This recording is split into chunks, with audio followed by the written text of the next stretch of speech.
A very warm welcome. You're watching NDTV 24/7. I'm Shanakshi Chakrabarti. Shocking story from the Valley. A 35-year-old woman was shot dead by terrorists in Jammu and Kashmir's Budgam district. A 10-year-old, her nephew, was also injured in this attack. The attack was carried out by Lashkar-e-Taiba terrorists, the police have confirmed. I quote, and they said at around 7:55 p.m, terrorists fired upon the lady, Amreen Bhatt, at her home. She was shifted to a hospital in an injured condition where doctors declared her dead. The Kashmir Zone Police have also tweeted saying that the nephew of the woman, Farhan, was also injured in this incident. For more on this, I am joined by my colleague Nazir Masoodi from Jammu and Kashmir. Nazir, second targeted attack in the valley in just 24 hours, but a series of targeted attacks in the recent memory. What are you learning? Well, so far there's no idea what is the motive behind this targeted attack on this innocent woman, a TikTok, artist, a TV artist, happy going life, making other people happy with her talent, and if you see her videos, one feels so sorry. How can this harmless woman be killed like this in a brutal way?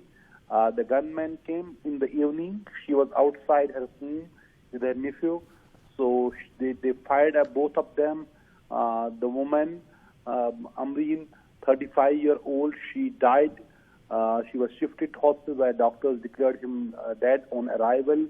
And the 10-year-old child, he has been injured in her arm. He has received blood injury in the arm.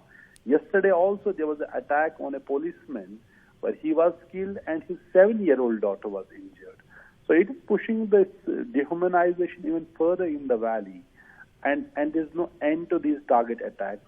Common people are not safe. A 35-year-old woman, a talented artist and a TikTok artist being killed right outside her home. What was her fault? Why was she killed? How can these gunmen roam so freely? And they may be killed as happens when as and when there would be encounter and they would be killed. But when will these target attacks stop? That is the big question. Right. This is a sheer terrorism where innocent people like Amreen are being targeted, killed, and a 10-year-old child is injured. Yesterday, this 7-year-old, child was daughter of this policeman was injured. There was an encounter also in Baramulla today, Kriri, Baramulla, where 3 militants of Jaish were killed and one policeman lost his life in the fight militancy. But police have been fighting militancy. But how will they actually stop these attacks? That remains the big question. And it is not stopping. There are series of targeted attacks and there's no end to it. Right, Nazir, thanks very much for joining with us for more on that. In fact, the first a policeman, now an artist. Second targeted attack in the valley in just 24 hours. Thanks very much, Nazir. But staying with news from Jammu and Kashmir, Kashmiri separatist leader Yasin Malik, convicted for terror funding, was sentenced to life in prison by a special Delhi court. The National Investigation Agency had demanded the maximum punishment, the death penalty, while the defense pleaded for life imprisonment. The 56-year-old has been found guilty of terror funding and separatism. The charges are criminal conspiracy, rioting, waging war against the country, including raising funds of terrorists and secessionist activities. The case filed by the anti-terror agency NIA was way back in 2017. Malik had earlier pleaded guilty to all these charges, including those under the Stringent Unlawful Activities Prevention Act, or commonly known as the UAPA, in a terror funding case. But the special NIA court in Delhi pronounced its verdict on the quantum of punishment in the case. However, security officials have been deployed in the sensitive areas of Srinagar to avoid any law and order situation. That's what the officials have said.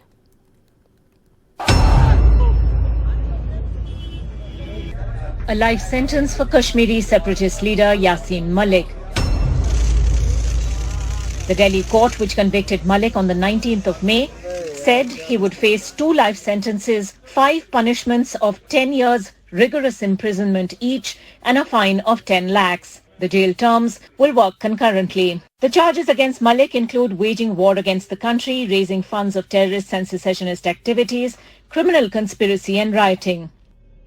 The case was filed by the anti-terror agency, the NIA, in 2017. In a separate case, Malik is also charged with the murder of 4 Air Force personnel in January 1990. He faces dozens of FIRs for other separatist and terrorist activities. Yasin Malik had joined militancy in 1988 and was part of terror groups that forced Kashmiri Pandits to leave the valley or be killed.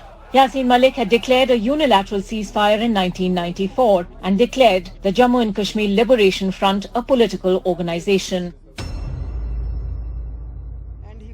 The widow of late squadron leader Ravi Khanna says nothing but the death penalty would be fitting for him. B.R. Sharma थे, उनको मैं ये शहादत के बाद मिलने गई थी श्रीनगर, नटीपुरा का रास्ता जब ये बता रहे थे मेरे हस्बैंड, तो उसने इनके एब्डोमेन पे एक गोली मारी। तो मैंने क्या देखा कि मेरे हस्बैंड का ब्रीफ केस जो है उसको बुलेट लगी हुई है, वो सड़क के ऊपर पड़ा है और मेरे हस्बैंड सीधा लेटे हुए हैं और मैंने ये समझा कि एक गोली लगने से ये जवान लेट गया है तो हमारे देश का क्या होगा, मुझे पता नहीं था।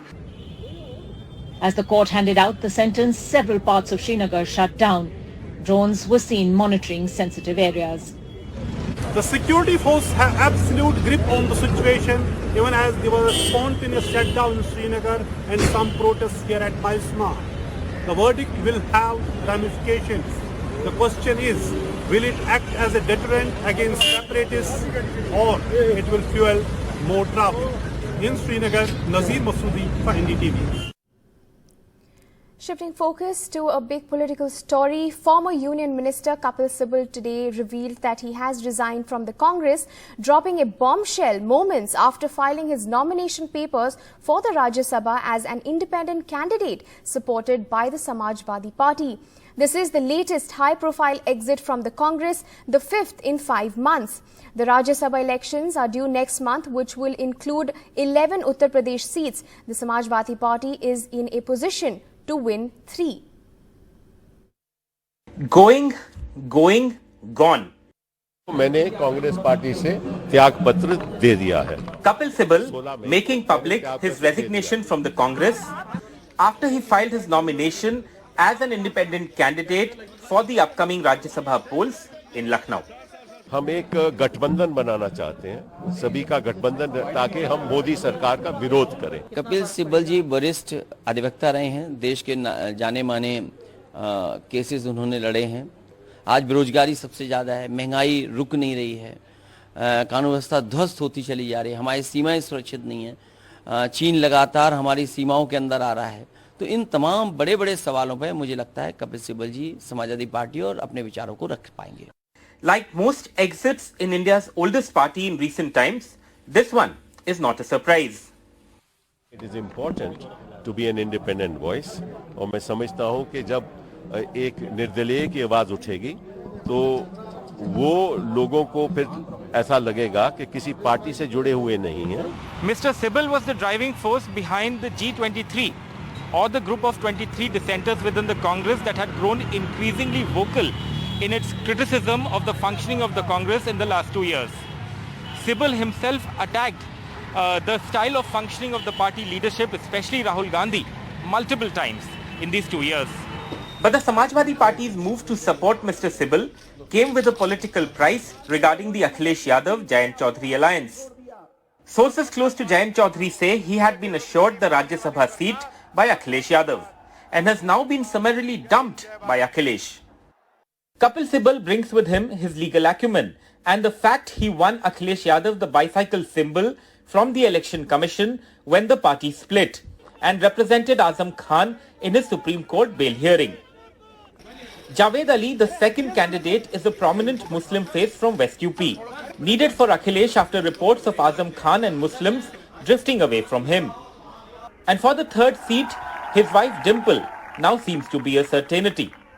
नहीं, हमने कभी सुना नहीं कि ऐसा कोई वायदा था. ना तो इस संबंध में जयंत चौधरी साहब का कोई वक्तव्य आया है, ना इस संबंध में हमारी पार्टी का कोई आधिकारिक वक्तव्य है. Sources say Akhilesh Yadav had promised to send Jayant Chaudhary to the Rajya Sabha but wanted him to contest on a Samajwadi Party symbol. This was reportedly not acceptable to Mr. Jayant Chaudhary, and that is why the deal fell through. With Sunil Prabhu, Saurabh Shukla and camera person Vineet Verma, this is Alok Pandey, NDTV. But in fact, in an exclusive interview to NDTV, Kapil Sibal himself says he wants to be an independent voice and that he will certainly reach out to regional parties in an attempt to forge an alliance. Listen in. I want to be an independent voice. There are hardly any independent voices. You know, the one independent voice I find in the BJP is that of Subramaniam Swamy. He is in the party and yet he wants to be, he wants to speak his mind. There are very few others, right? But he's in the party. I luckily don't have to hang on to the coattails of any political party. And as you said, that would include the Congress. But what about all the contradictions in the opposition? And what kind of platform will it be? Are you going to set up literally like a new front or a new munch? Life is full of contradictions. And it's the resolution of contradictions, which is the art of politics. And let's try and resolve those contradictions and let's try and forge an alliance together if it's possible. Are we going to see you now reaching out to regional leaders? I certainly will. I certainly will. Who are you meeting? I've not even reached Parliament yet.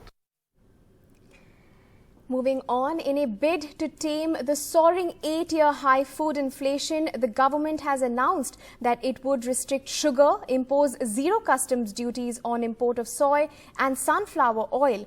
While this will help reduce oil process and bring some relief, tomato prices have hit 100 rupees per kg in Mumbai. Take a look. Tomato is touching 100 rupees per kilo in Mumbai. After lemons, the increase in the price of tomatoes, integral to Indian diets, is sending household budgets into a spiral. 100 रुपया मुंबई में भी चला गया था। हाँ, 100 रुपये से ऊपर भी गया था, 100 रुपये तो चल ही रहा था। ये क्या वजह क्या हो सकती है? माल नहीं आ रहा था, कहीं पे माल है ही नहीं, माल मिल नहीं रहा, शॉर्ट माल बहुत शॉर्ट है। Unseasonal rains in Karnataka and Kerala have destroyed the tomato crop and also affected vegetable prices. കഴിഞ്ഞ ആഴ്ച തക്കാളി 40 രൂപ 50 രൂപയായിരുന്നു, ഇന്നിപ്പം 100 രൂപ മാർക്കറ്റ് വിലയാണ്. ഒരു കിലോ തക്കാളി 100 രൂപ. അത് കാരണം എന്ന് പറഞ്ഞാൽ ബീൻസ് അതുമാതിരി. The double-digit inflation is also at an all-time high due to the rise in prices of edible oils that have gone up by over 50% in the last few months. अभी 15 रुपए का समोसा है, पहले 5 रुपए का था.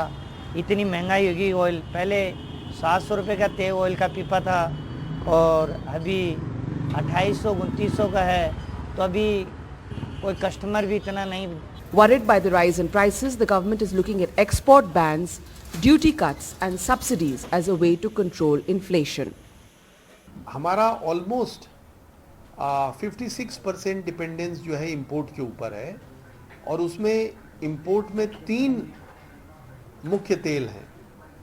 एक पाम ऑयल है और सोयाबीन ऑयल है और सनफ्लावर ऑयल है. And in Kolkata, where almost everyone has a sweet tooth, the move to regulate sugar prices is welcome.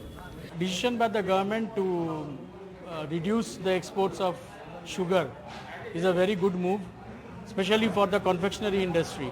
For the last 2 years, because of this COVID and this followed by the Ukraine war, there has been widespread inflation and the prices of sweets, especially in this confectionery industry, has gone too much, has shot through the roof.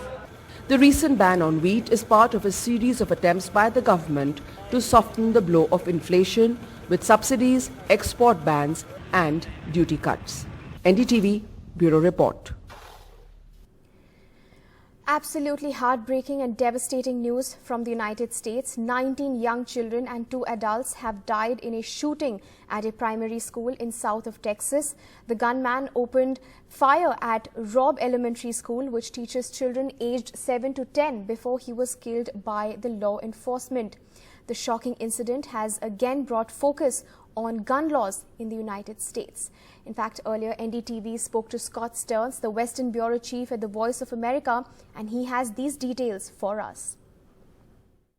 You heard some frustration from President Biden last night when he was talking to the nation about this and calling on voters to press their lawmakers to have some meaningful gun control. One of the difficulties of enacting gun control legislation in the United States is that many of those that right to assembly, a militia, is in the Constitution. So there are only so things you can do. There has been an assault weapons ban, which President Biden spoke about.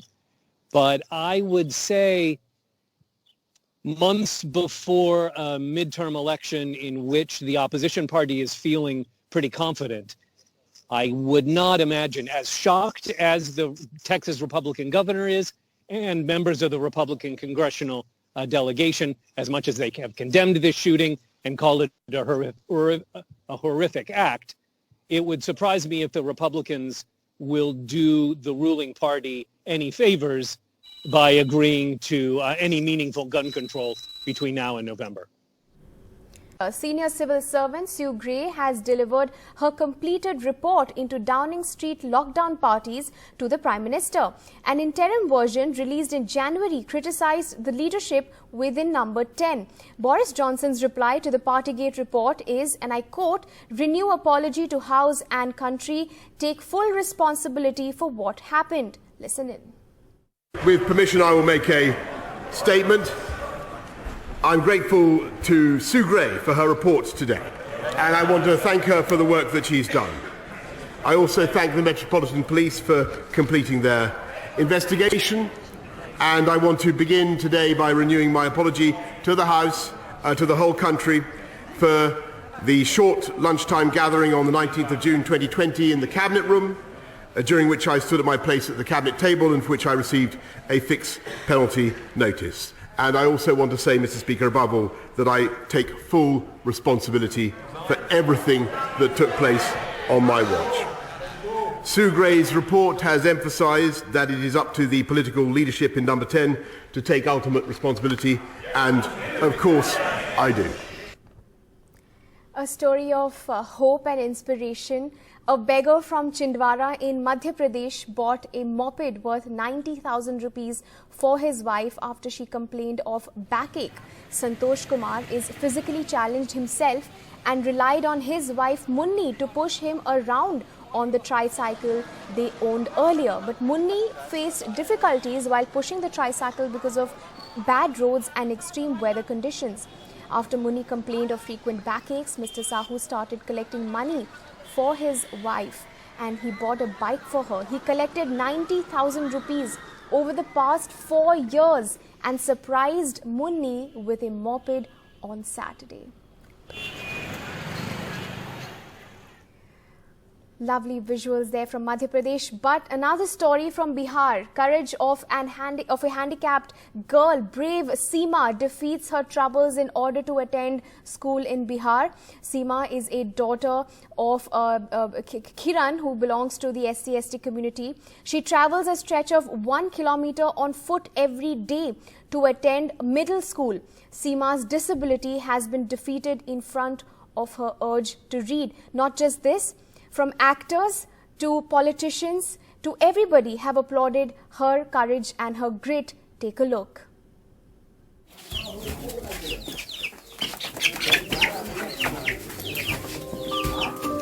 कौन class में पढ़ती हो? चौथा में। कैसे जाती हो पढ़ने? ऐसे पैदल ही जाती हो? कैसे हुआ तुम्हारा पैर ऐसे कैसे हुआ था? गाड़ी से।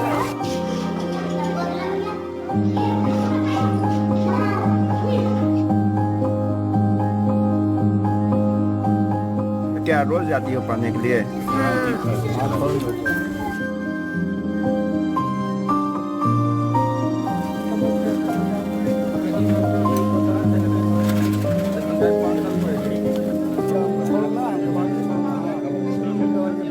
जिस प्रकार से बच्ची लगन और तन्मयता से विद्यालय जा रही है, मुझे पूर्ण विश्वास है कि जीवन में कुछ न कुछ अच्छा करेगी।